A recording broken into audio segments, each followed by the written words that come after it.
মাদারীপুরে মসজিদে ৩ জনকে হত্যাকাণ্ডের প্রধান আসামি হোসেন সরদার ও সুমন সরদারকে গ্রেপ্তার করেছে র্যাব। বুধবার র্যাব ৮ এবং র্যাব ৪-এর যৌথ অভিযানে তাদের গ্রেপ্তার করা হয়।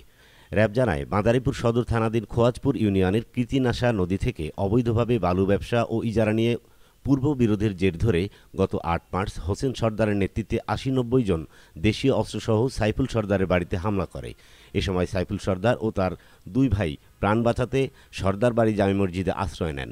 তখন আসামিরা মসজিদে ঢুকে এলোপাতাড়ি কুপিয়ে সাইফুল সরদার ও তার ভাই আতাউর সরদারকে হত্যা করে এবং আরও কয়েকজনকে এলোপাতাড়ি কুপিয়ে আহত অবস্থায় ফেলে রেখে চলে যায়।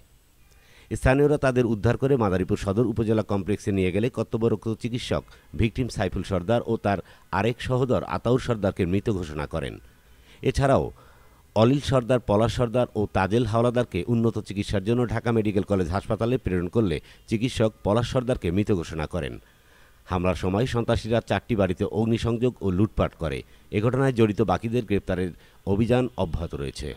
জি আশা অভিযুক্ত তো অনেক, তারপর আমি বলেছি শুরুতে সবাইকে ধরার কার্যক্রম চলমান আছে। অলরেডি গতকাল রাতে আমরা ২ জনকে ধরেছি, একজনকে ঢাকা থেকে আরেকজনকে শহীদপুর থেকে, এবং আমাদের প্রচেষ্টা অব্যাহত রয়েছে। এছাড়া আমরা সংকট সময়ের মধ্যে সবাইকে আইনের আওতায় নিয়ে আসতে সক্ষম।